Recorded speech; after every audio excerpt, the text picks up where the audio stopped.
hawak na ng ombudsman ang sinumpaang salaysay ng umano'y mga dating Marines na nagsilbi raw bilang mga bagman ni Zaldico. Dadaan daw sa masusing pagsusuri ang dokumento. Yan ang agenda report ni Joan Manalo. Maingat na susuriin ng Office of the Ombudsman ang isinumiting notarized affidavit o sinumpaang salaysay ng 18 nagpapakilalang dating miyembro ng Philippine Marines. Sa isang pahayag ngayong araw, kinumpirma ng tanggapan na natanggap nila ang naturang affidavit. Pero transmittal lamang daw ito at hindi pa isang verified complaint na magtutulak sa Ombudsman na magsagawa ng formal proceedings. Si Attorney Levy Baligot ang legal counsel ng 18 nagpakilalang dating sundalo na nag-aakusa sa mahigit 30 mambabatas na nakatanggap umano ng mali-maletang pera mula kay former House Appropriations Chair Zaldico. Ilan doon ang mga senador parang 7 at ang mga congressmen ay 26.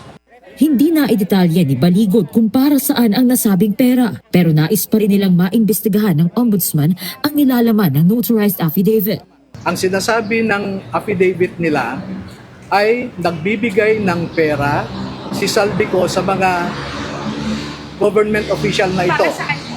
Kaya Saan daw po yung pera? pag makikita po ninyo yung referral ko sa Ombudsman, there is a possible violation of RA 3019 at saka 6713.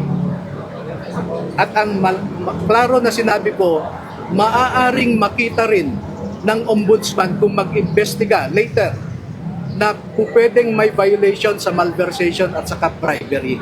Pero dadaan muna sa standard evaluation process ang dokumento. Kabilang narito ang pagtitiyak kung sapat ba ang porma at sustansya nito at maging ang jurisdiksyon ng Ombudsman na imbestigahan ito.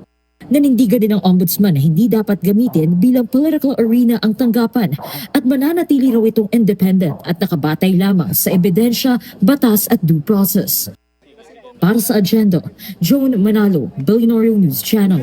Manatiling nakatutok sa Billionaire News Channel. Sumubaybay sa aming social media accounts at mag-subscribe sa aming YouTube channel para sa mga eksklusibong balita at storya.